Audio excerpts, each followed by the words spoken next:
네, 안녕하세요, 여러분. 회계정보 시스템 운용 12주차 수업을 시작하도록 하겠습니다. 자, 이번 주차는 강의 계획서상에 따르면 어떤 내용을 배우는 시간이냐면, 비유동 자산의 등록이라는 걸 배우는 시간입니다. 그럼 비유동 자산은 고정자산 등록 및 감가상각 화면 구성 내용을 이해하고 실습한다. 그다음에 등록된 자산의 감가상각비 산출 방법을 실습한다. 이 두 가지가 오늘 우리 수업의 목표가 되겠습니다. 자, 바로 들어가 볼까요? 바로 들어가 보겠습니다. 일단 우리는 이걸 하기 전에 어떤 내용을 조금 사전적으로 알고 있어야 하냐면 감가상각비에 대한 내용을 조금 알고 있어야 될 것 같아요. 여러분들은 감가상각비 하면 어떤 내용에 대해서 설명하실 수 있나요? 예. 본인은 감가상각비에 대해서 얼마만큼 알고 있나요? 라고 제가 이렇게 물어봤을 때 어떤 내용을 말씀하실 수 있는지 궁금하네요. 자, 한번 해보겠습니다. 먼저 이 메뉴를 공부하기 전에 우리 기본 개념부터 좀 한번 생각을 해봅시다. 기본 개념. 감가상각이 뭘까요? 감가상각이 뭐지? 뭘까요? 생각할 시간이 느린 거예요. 너무 짧았나요? 네, 감가상각은 우리 완전히 회계적으로 얘기하면 원가의 배분 과정이겠죠? 원가의 배분 과정. 이거 자꾸 이런 얘기 할 때 이거 뭐 비용이냐 아니냐 뭐 이런 얘기도 하는데 그거는 잠깐 빼고 자, 원가의 배분 과정이다. 그죠? 그리고 하나 더 알아야 될 게 뭐가 있냐면요. 사업연도에 이 감가상각비를 계상을 해야 계상을 해야 세법상 세법상 손금으로 인정을 해줍니다. 이런 내용 혹시 알고 계신가요? 세무조정 우리 세무회계에서 배우는 내용인데 그래서 감가상각비는 다른 말로 요거에 대해서는 뭐라고 또 얘기하냐면요. 결산 조정 사항이다라고도 얘기합니다. 즉 무슨 말이냐면 우리 회계하고 세법을 좀 구분해야 되죠. 계속 회계하고 세법을 구분해야 된다. 회계는 뭐라고 했죠? 회계는 뭐 정의도 다양하고 뭐 여러 가지가 다 다양하죠. 회계에 대해서 할 얘기는 너무 많습니다만 핵심적인 내용만 얘기하면 그죠? 정보 유용성이 있는 재무제표 뭐 재무정보라고 할게요. 더 넓은 의미로 재무제표보다도 더 넓은 의미로 재무정보를 산출해내는 거죠. 산출해내는 것. 이게 이제 회계의 가장 고유의 관점이고 세법의 가장 고유의 관점은 뭘까요? 네. 세법의 가장 적절한 고유한 관점은 세법은 세금을 걷는 거잖아요. 그죠? 그래서 적정 세금을 걷는 것이죠. 근데 적정이라는 표현은 좀 애매할 수 있으니까 법률 하에 세법 하에 세법에서 이미 법률로 정해져 있는 규정 하에서 예, 가장 올바른 세금을 걷는 게 이제 목적이자 어떻게 보면 뭐 주요 관점이죠. 그래서 그 기업에서 어떤 회계적 거래가 기업에서 거래가 발생했을 때 이 거래에 대해서 바라보는 관점이 회계하고 세법은 다를 수도 있어요.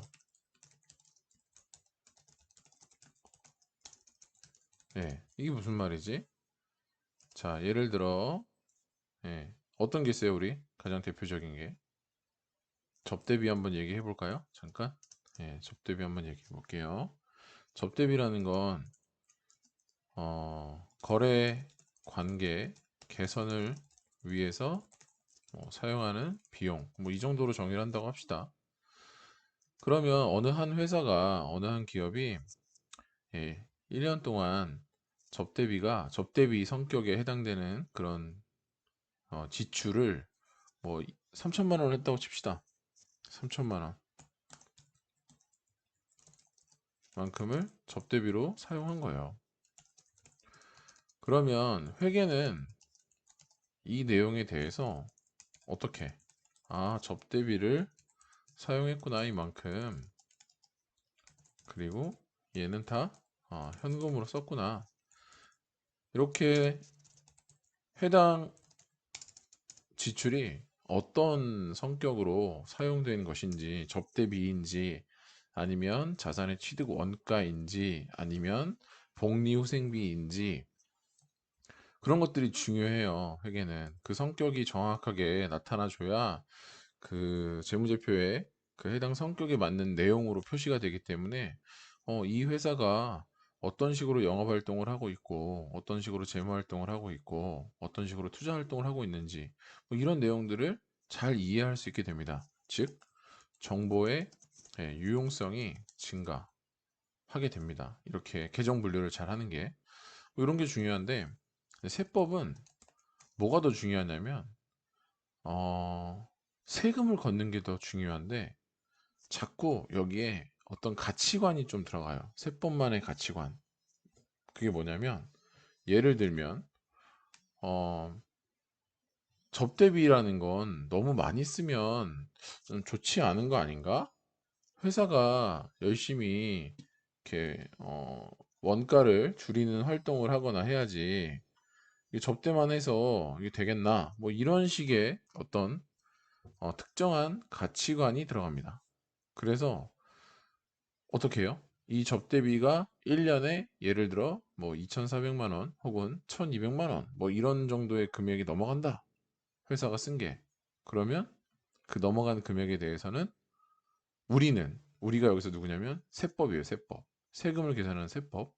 세법 입장에서는 아유, 그 접대비 넘어가는 거는 그거는 인정하기 좀 어려울 것 같아. 이렇게 얘기를 합니다. 그런 규정들이 있어요. 그럼 무슨 뜻이에요? 지금 회사는 접대비를 3천만 원 실제로 사용했기 때문에 있는 그대로 사용한 그대로 이렇게 회계 처리를 잘 해놨습니다. 그러면 저렇게 접대비가 3천만 원이 3천만 원일 때 당기순이익이 구해져서 그 당기순이익을 기준으로 해서 세금을 내려고 했는데 어떻게 해요? 세법이 딱 막아요. 이게 무슨 소리야? 3천만 원은 안 되지. 우리는 인정 못 해. 뭐 이렇게 되는 거죠. 요거를 좀 다시 설명하기 위해서 한번 써볼게요. 예를 들어 이 회사는 매출이 1억이다.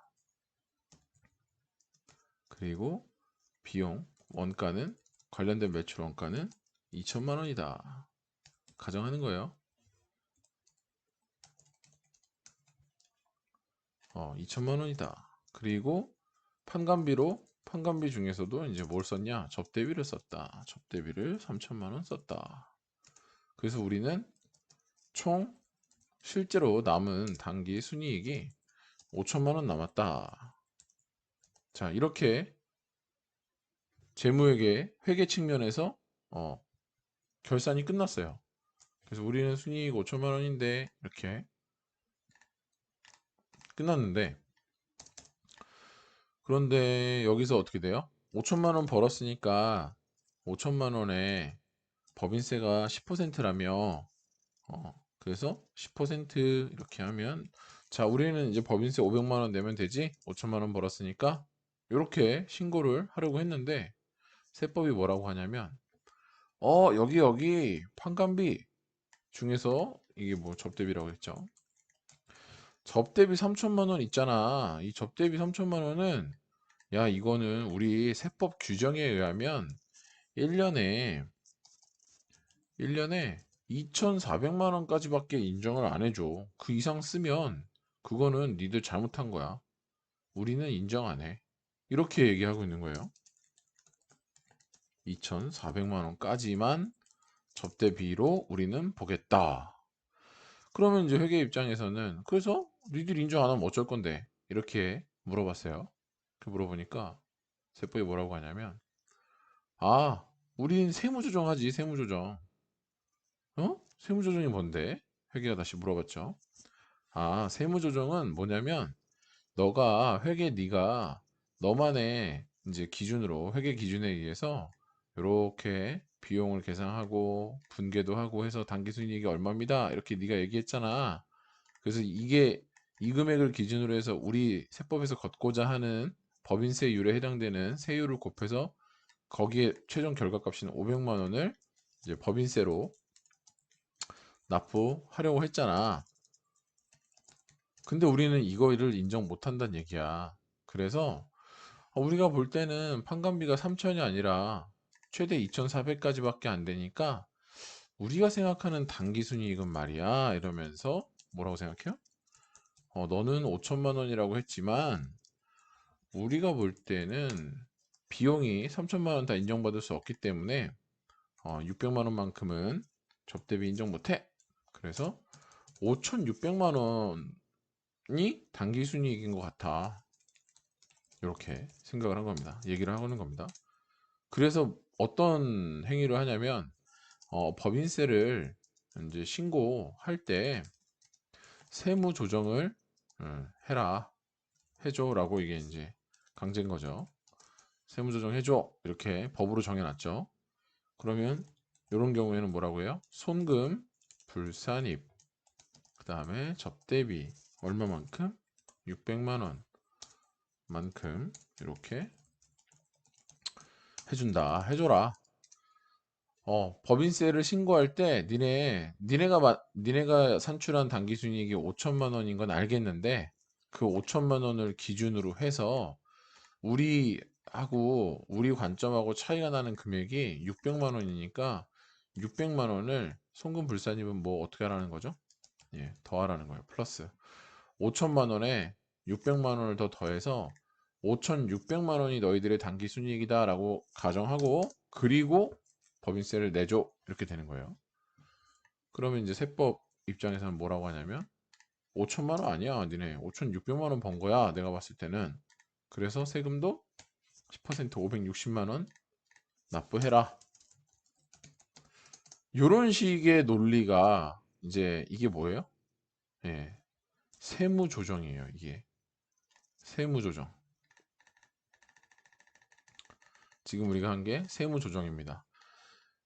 회계에서 잘 만들어 놓은 예, 그 성과를 베이스로 해서 그 성과를 산출함에 중간중간에 이렇게 세법하고 관점이 다른 부분이 있다고 하면 그 관점이 다른 부분만큼을 금액적으로 이렇게 따로 조정을 해줘서 최종적으로는 세법 입장에서 바라본 세법이 생각하는 적절한 당기순이익을 이렇게 산출해낸 다음에 거기에 법인세율을 곱해서 법인세를 계산하는 것. 자, 이런 과정들을 세무조정이라 하는데 감가상각비도 마찬가지예요. 감가상각비도 이런 세무조정 대상 중에 하나고요. 회계는 강제상각이라고 생각하시면 되고 세법은 임의상각이라고 생각하시면 되겠습니다. 그럼 이게 또 무슨 소리냐? 자, 강제상각은 회계 기준에 의하면 어떤 유형자산이나 무형자산을 구입하게 되면 걔를 내용연수에 걸쳐서 그 내용연수가 종료되는 때까지 동일하게 혹은 뭐 금액이 꼭 동일하지 않더라도 정률법 같은 경우는 금액이 동일하지 않죠. 매년 상각되는 금액은 다르지만 일정한 상각률만큼 상각이 되는 거죠. 일정한 규칙에 의해서 매년 이렇게 비용으로 인식하는 그죠? 맨 처음엔 전액을 원가로 인식했다가 시간이 경과함에 따라서 비용으로 인식하는 회계 처리를 무조건 기말에 해야 한다. 이게 이제 회계 기준이에요. 근데 세법은요, 임의생각이에요. 무슨 말이냐? 너희들이 회계 기준에서 이 감가상각비를 계산을 한 후에 올해 인식할 감가상각비는 얼마다 이렇게 그 금액을 12월 31일자 12월 31일자 그 일반전표 입력 메뉴에 가서 감가상각비 얼마, 차변에, 대변에 감가상각 누계액 얼마 이렇게 명시적으로 입력을 딱 해주면 그걸 입력하는 것을 뭐 했다고 하냐면 결산에 반영했다라고 얘기하는 겁니다. 12월 31일자로 꼭 12월 31일은 아닐 수도 있죠. 왜냐하면 어떤 회사는 사업연도가 1월 1일부터 12월 31일이 아닐 수도 있으니. 근데 대한민국에선 거의 99% 1월 1일에서 12월 31일이 사업연도예요. 법인인 경우. 그래서 보통 기말하면 그냥 12월 31일 이렇게 같다고 생각하고 얘기하는데요. 간혹 사업연도가 4월 1일부터 그 다음 연도 3월 31일까지인 회사들도 뭐 종종 있습니다. 근데 이런 회사들은 기말이 언제예요? 3월 31일이에요. 12월 31일이 아니고. 그죠? 근데 어쨌든 기말 현재 날짜에 차변의 감가상각비 얼마, 대변의 감가상각 누계 얼마 이렇게 기록을 하는 것, 회계 처리를 하는 것, 그게 즉 다른 말로 표현하면 결산에 반영했다라고 얘기하고, 세법은 감가상각비라는 비용에 대해서는 세금을 계산하는 데 있어서 그 비용으로 인정받아서 당기순이익을 좀 더 작게 만든 상태에서 세법이 생각하는 세율을 곱한 세금을 내고 싶으면, 그러고 싶으면 1차적으로 뭘 해라? 결산에 그 해당 감가상각비 비용을 반영해라 라고 얘기하고 있기 때문에 이미 상각이에요. 그래서 반영한 대로 비용을 인정을 해주겠다. 단 무조건 전액을 인정해 주는 건 아니고,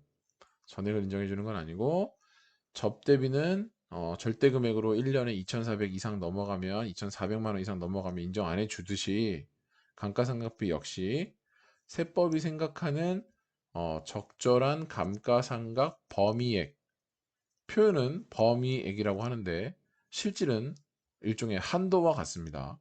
일종의 한도와 같은데, 그 감가상각 범위액을 넘지 않는 범위 내에서는 어, 회사가 기말에 감가상각비를 결산에 반영하는 그 범위 내에서는 인정해주고 비용으로, 그다음에 만약에 아무 반영도 하지 않았다, 즉 회계 처리를 기말에 하지 않았다, 그러면 그냥 안 한 채로 인정해준다 이겁니다. 왜? 세법 입장에서는 회사가 감가상각비라는 비용을 덜 인식한 거기 때문에, 그러면 인식했을 때에 비해서 상대적으로 당기순이익이 더 커지겠죠. 그럼 더 커진 상태에서 동일한 법인세율을 곱했을 때 걷어들일 수 있는 세금이 더 많아지잖아요. 그럼 세법은 세금 걷는 게 목적, 차이가 뭔지 정확히 모르겠는데, 목적인 친구기 때문에 당연히 회사가 감가상각비를 기말에 결산을 반영하지 않아도 뭐 크게 뭐라 하지 않습니다. 자, 요런 정도의 내용을 조금 이해하고 가볼까요? 이 정도가 있어야 돼요. 그리고 조금 더 얘기하면, 그러면 우리가 지금 하고자 하는 이 K랩의 고정자산 등록이라는 메뉴를 오늘 배워볼 건데, 얘는 뭘 하는 거냐면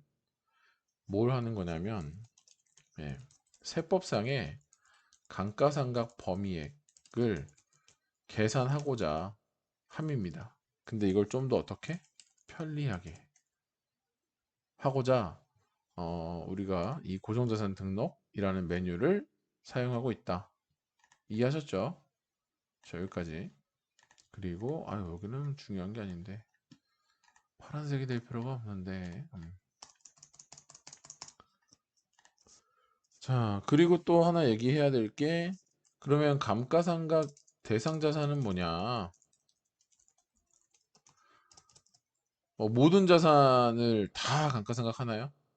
뭐 예를 들어 토지도 가끔 하는 경우도 있긴 있어요. 아주 이제 그거는 훨씬 더 깊이 들어가면 있는데, 일반적으로는 토지는 뭐 감가상각 안 한다고 하고, 그 다음에 여기서 보면은 이제 고정자산이라는 표현을 쓰는데, 이렇게 그냥 쉽게 이렇게 생각합시다. 고정자산은 유형 고정자산과 무형 고정자산으로 구성된다. 그리고 이 고정자산이 감가상각 대상이다. 이 정도. 재고자산 같은 경우는 감가상각 하지 않잖아요. 그죠? 어떤 게 감가상각비를 이렇게 계산해야 되는 대상인지는 알아야 되겠죠. 고정자산이다 라고 생각해 주시고, 그럼 내용연수라는 개념을 또 좀 알아보겠습니다. 내용연수는 뭘까요? 감가상각 대상 자산을 사용할 수 있는 기간이죠. 그죠? 기계를 하나 샀어요. 예를 들어 기계를 하나 사면 이 기계는 얼마 동안 사용할 수 있죠? 보통 가장 단순한 생각은 기계가 고장날 때까지 쓸 수 있겠지만, 가끔은 기계는 아직도 5년, 10년을 더 사용할 수 있을 정도로 쌩쌩한데, 가끔은 해당 기계가 만드는 제품에 대한 시장 수요가 완전히 사라져서, 혹은 완전히 다른 어떤 대체품으로 그 수요가 다 이동해 버렸기 때문에 기계는 멀쩡하지만 그 기계를 사용할 필요가 없어지는 경우도 있습니다. 그런 경우는 이제 내용연수를 좀 변경시켜야겠죠. 근데 내용연수라는 건 기본적으로 감가상각 대상 자산을 사용할 수 있는 기간을 의미하고, 이 기간은 다시 말하면 감가상각비를 계산하는 그 기간의 의미도 가지고 있습니다. 그죠? 어, 그래서 요 내용연수는, 회계에서는 또 이 내용연수에 대해서 어떻게 생각하고 있냐면, 한번 감가상각 대상 자산을 구입한 후에, 구입해서 이 자산을 내용연수를 몇 년 동안 쓰겠다라고 결정을 하면, 그 해당 내용연수 안에 반드시 취득 원가에서부터 그 자산의 잔존 가치까지, 그 차이 금액만큼을 전부 감가상각비로 반영을 해야 돼요. 그래서 회계에서는 내용연수 그 기한 내에 전액 상각, 물론 전액이라 해도, 아무리 전액이라 해도 잔존 가치만큼은 남기고, 자, 전액 상각을 하도록 규정되어 있고요. 세법은 꼭 그런 의미는 아니에요. 약간 그런 의미는 아니에요. 예를 들어 이 기계는 5년 동안 쓸 거야 라고 해서 내용연수를 5년으로 정했다. 그런 경우에도 5년 안에 반드시 그 취득원가에서 잔존 가치를 뺀 그 감가상각 대상 금액만큼을 전부 다 무조건 상각해야 되는 건 아닙니다. 단지 얘는 상각률을 결정하는 정도의 의미만 있습니다. 그리고 세법에서는 그 내용연수를 구조별, 그 다음에 자산별, 그 다음에 업종별로 이미 정해놨습니다. 그래서 예를 들면 구조가 콘크리트 건물이다. 그러면 뭐 40년, 그죠? 그 다음에 업종별로 음식점에서 쓰는 비품이다. 그러면 뭐 5년, 이런 식으로 다 정해놨어요. 거기서 그 정해놓은 상각률을 사용하시면 됩니다. 언제? 정해놓은 상각률, 아니요, 상각률이 아니죠. 내용 연수를 어디서 사용하면 되냐? 고정자산 등록이라는 K랩 메뉴에서 활용하시면 되겠습니다. 자, 요 정도 하면 될까요?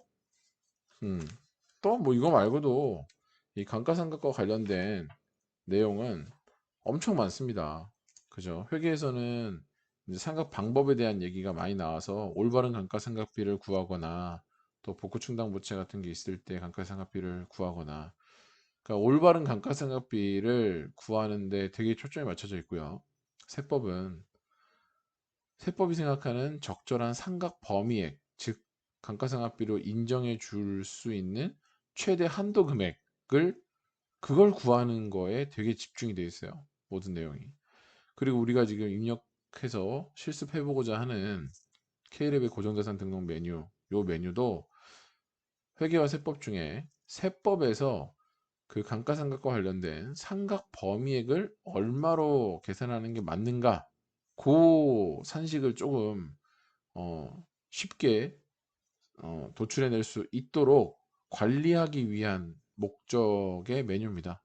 그래서 관점이 어느 건지 좀 아시고 하셔야, 그래야 나중에 고정자산 등록 메뉴에 가보시면 회사 계상 상각비를 덜렁 입력하는 란이 하나 있는데 왜 그걸 입력하는지를 이해할 수가 있게 됩니다.